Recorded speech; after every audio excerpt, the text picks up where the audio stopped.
باقی لوگ جیتے ہیں میں بھی جی لوں گا. تو تقدیر خالصتاً اللہ کے علم کا نام ہے, وہ اللہ پہ ہی چھوڑ دینا چاہیے. ہم جو معاملات ہوتے ہیں وہ ظاہری اعتبار سے ہی ہم ان معاملات سے نمٹتے ہیں, اور ہمارے تبصرے بھی اسی اعتبار سے ہوتے ہیں, اور ہمیں پلاننگ بھی اسی اعتبار سے کرنی ہے, تقدیر کو سامنے رکھ کے نہیں کرنی. تقدیر کے عقیدے کا فائدہ جب اٹھایا جائے گا جب کام ہو جائے, تو تسلی کے لیے پھر یہ کہا جائے گا کہ بھائی اب کیا رونا دھونا, اللہ کے علم میں تو یہی تھا کہ یہ اتنے سال زندہ رہے گا, تو ہم تو اپنے علم کے حساب سے پلاننگ کر رہے تھے, ہمیں اللہ کا کیا پتا تھا. لیکن جب مر گیا تو اس کا مطلب بھائی یہی ہے کہ بس اللہ کے علم میں یہی تھا, ہم صبر کریں گے, کیونکہ اللہ سے کوئی لڑ نہیں سکتا. ایک منٹ اللہ سے کوئی لڑ نہیں سکتا. اس کی اور آسان مثال میں دیتا ہوں کہ زید نے فرض کرو بکر کو قتل کر دیا, 40 سال کا بھی جوان تھا, بکر اس کو جان سے مار دیا. ہم زید کو چھوڑیں گے یا پکڑیں گے؟ بولو. پکڑیں گے. ہم نے زید کو لے آئے سولی پہ لٹکانے کے لیے, یا بندوق یہاں رکھ دی, تجھے بھی قصاصاً قتل کیا جائے گا. زید ہمیں جواب میں کہے گا کہ دیکھو بکر نے 40 سال میں مرنا تھا یا نہیں مرنا تھا, تم تو خود کہتے ہو موت 1 سیکنڈ بھی آگے پیچھے نہیں ہو سکتی, تو میں نے تو اس کو اسی ٹائم پہ مارا ہے جس ٹائم پہ اس نے مرنا تھا, جو لکھی ہوئی تھی اس کی, تو میں نے کون سا ظلم کیا اس کی. تو خود تو تم لوگ کہتے ہو کہ 40 سال یعنی جو بھی عمر جس کی لکھی ہوئی ہے وہ اس سے آگے پیچھے نہیں ہو سکتا, تو میں نے کون سا کام کر دیا, وہ مرنا تھا تو میں نے مار دیا, تو یہ تو ہونا تھا. آپ جواب میں کیا کہو گے؟ زید کو چھوڑ دو گے آپ اسے پتہ ہے کیا کہو گے؟ آپ بولو گے ٹھیک ہے, یہ تو مرنے کے بعد ہمیں پتا چلا کہ اس نے اتنا ہی زندہ رہنا تھا, تجھے کس نے پہلے بتا دیا تھا کہ 40 سال کے بعد یہ زندہ نہیں رہے گا؟ تیرے علم میں تو یہی تھا کہ جوان آدمی ابھی مزید زندہ رہے گا, اور تو نے اپنے علم کے مطابق کام کیا اس سے زندگی کا حق چھینا ہے. یہ تو اللہ جانے کہ اللہ کو پتا تھا کہ زید نام کی آدمی آ کے اس کو قتل کرے گا, یہ تو اللہ کو پتا تھا نا, تجھے تھوڑی پتا تھا. تو تجھے جو قیامت کے دن سزا ملے گی اور دنیا میں سزا ملے گی وہ تیری معلومات کے حساب سے ملے گی, وہ تقدیر کے حساب سے نہیں ملے گی. اور اگر یہ دلیل اس کی سمجھ میں نہ آئے تو ایک اور دلیل دیں, اس سے کہیں ٹھیک ہے بکر کی قسمت میں لکھا ہوا تھا کہ 40 سال کے بعد مر جائے گا, اور مارنے کے بعد پتا چلا تو ہم اب تجھے بھی مار دیں گے, ہم پہ بھی کوئی الزام نہیں ہے, کیونکہ جب گولی تیرے سر سے گزرے گی تو پتا چل جائے گا تو نے بھی اتنی عمر میں مرنا تھا, تو جس دلیل کی بیس پہ تو نے اس کو مارا ہے اسی دلیل پہ ڈشیاؤں.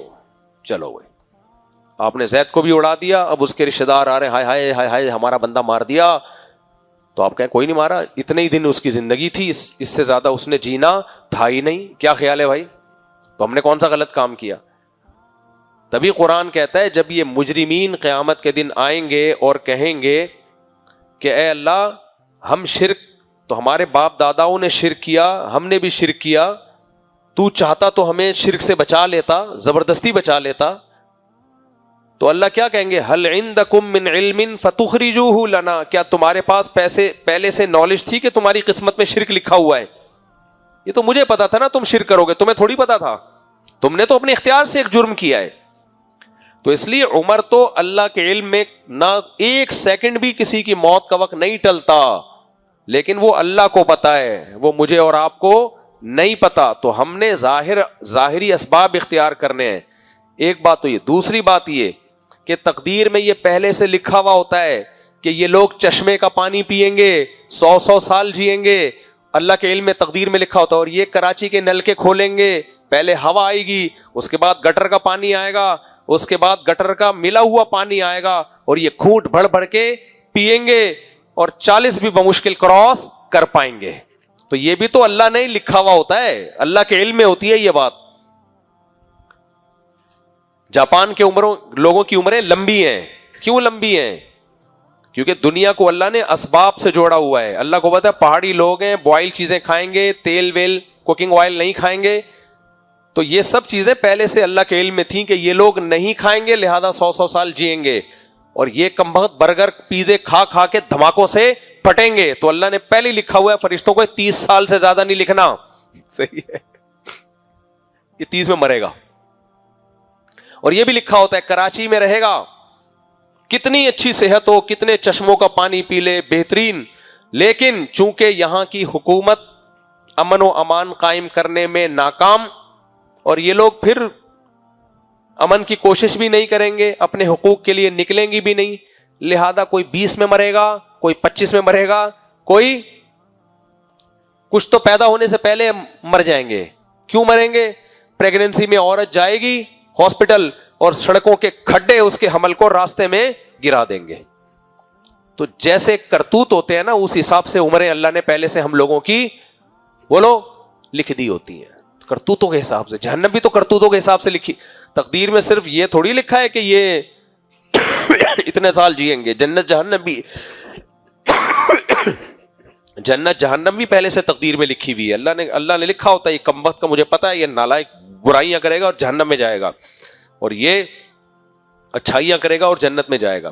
تو تقدیر تو کام کے بعد پتہ چلتی ہے, کام سے پہلے کچھ پتہ نہیں چلتا. یہی آزمائش ہے. تو ہم نے ظاہر کو دیکھ کے چلنا ہے, اور ہم جب کہتے ہیں کہ اس کی عمر 10 سال بڑھ جائے گی اگر یہ صحت کا خیال کرے, تو ہم اپنے علم کے لحاظ سے بڑھا رہے ہوتے ہیں. اللہ کے علم میں تو متعین ہوتی ہے, وہ چینج نہیں ہو سکتی. اس کی مثال ہے, دیکھو حدیثوں میں یہ بھی تو آتا ہے نا کہ ہر شخص کی عمر متعین لکھ دی ہے, لیکن حدیث میں یہ بھی آتا ہے من احب ان ينسأ له في اثره فليصل رحمه, جو چاہتا ہے کہ اس کی عمر لمبی ہو جائے وہ رشتہ داری کو جوڑے, یعنی رشتہ داروں سے اچھا سلوک کرے تو عمر کیا ہو جائے گی, بڑھ جائے گی. اب ایک طرف قرآن کہہ رہا ہے عمر تو بڑھتی نہیں ہے, دوسری طرف حدیث میں آ رہا ہے یہ اچھا کام کرو تو عمر بڑھ جائے گی. تو مطلب یہی ہے کہ ہمارے لحاظ سے عمر بڑھ جائے گی, اللہ کے علم کے لحاظ سے عمر نہیں بڑھے گی, کیونکہ اللہ نے لکھا ہوتا ہے کہ ویسے یہ 50 میں مرے گا, چونکہ رشتہ داروں سے اچھا سلوک کرے گا تو اس کی عمر میں 60 کر دوں گا.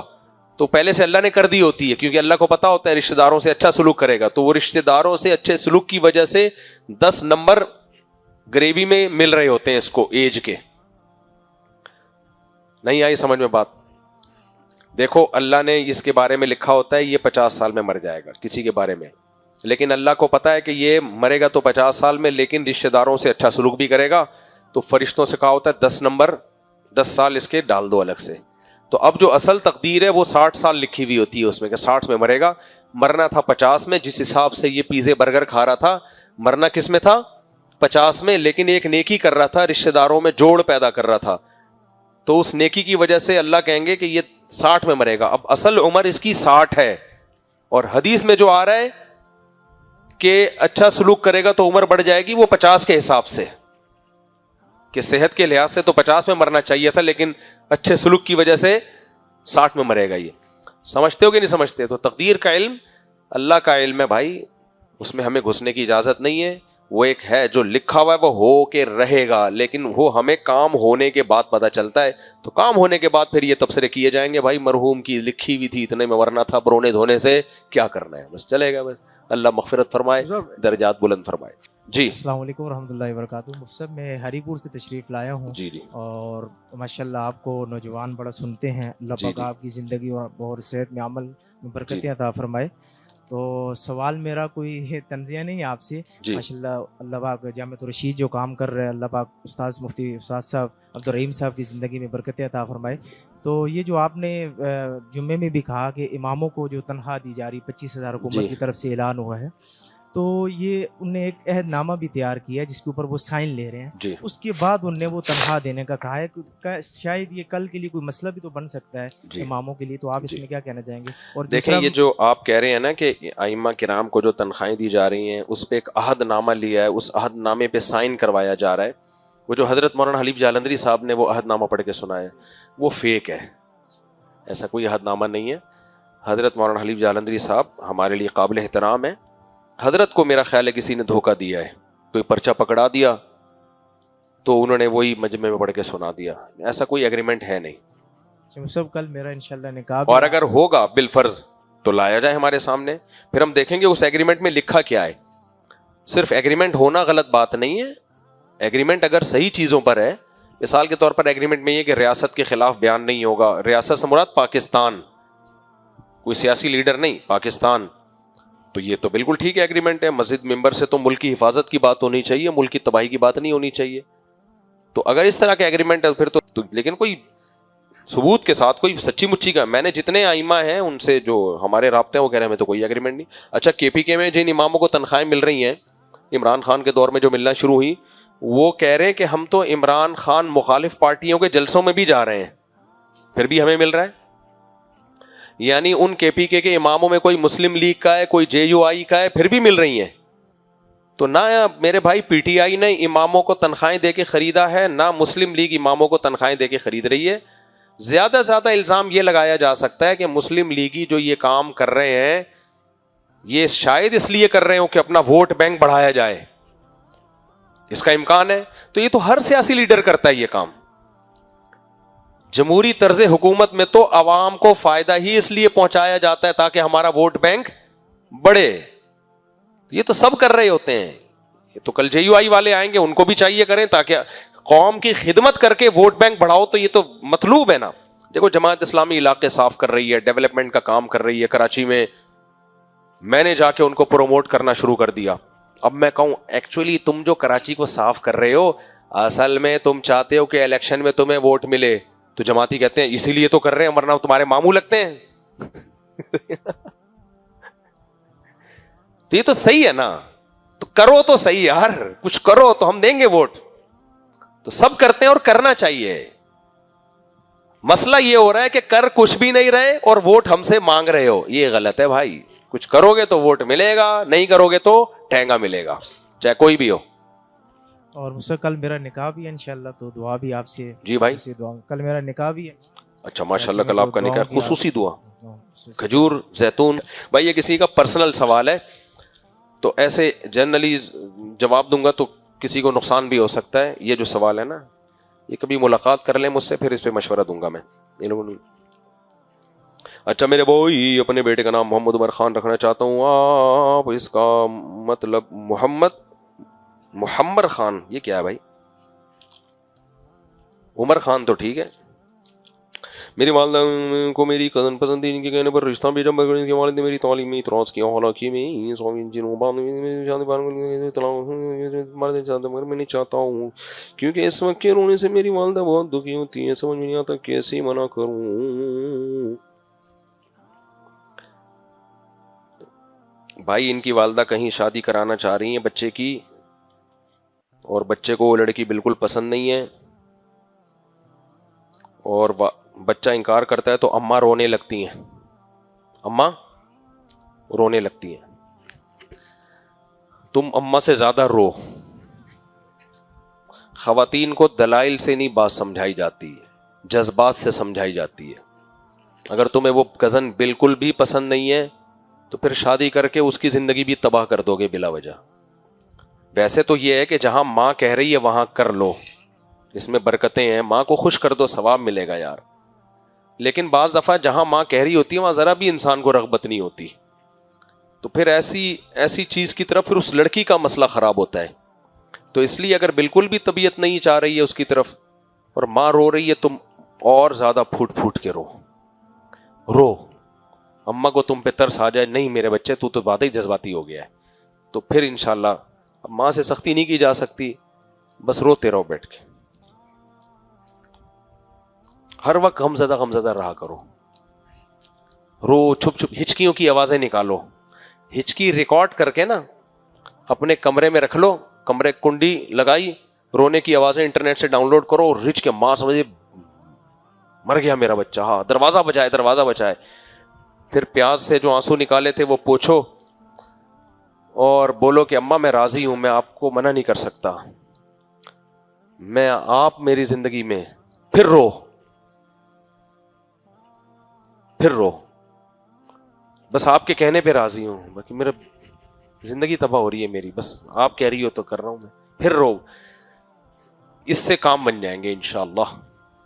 لوگ پتہ ہے دوسری شادی کر کے نا پہلی بیوی کو خوشی خوشی بتا رہے ہوتے ہیں بس میری بھی شادی ہو گئی ہے, وہ بیچاری کی جو ہے نا دل پہ آرے چلتے ہیں اس سے. آپ ہر ایک سے ملو خوشی سے میری شادی ہو گئی, گھر میں سسرال والوں سے یہ نہ کہو میری شادی ہو گئی ہے, یہ بہت برا, یہ صحیح بات کہہ رہا ہوں میں. ان کو بتاؤ کہ یار پھنسوا دیا مفتی صاحب نے شادی کروا کے مجھے, کیونکہ بیوی کو ایک تو زخم لگے ہیں اور اس پہ آپ ہنس کے اس کو بتا رہے ہو. اس کو یہ بولو یار پھنس گیا, مجھے کیا پتا تھا یہ ہوگا, پھنس گیا میں بری طریقے سے, تو مجبور ہو گیا ہوں, اب نہ چھوڑ سکتا ہوں, کم بخت کو نہ رکھ سکتا ہوں, دل تو چاہتا ہے چھوڑ دوں, لیکن اس کے بھائی اتنے خطرناک ہیں.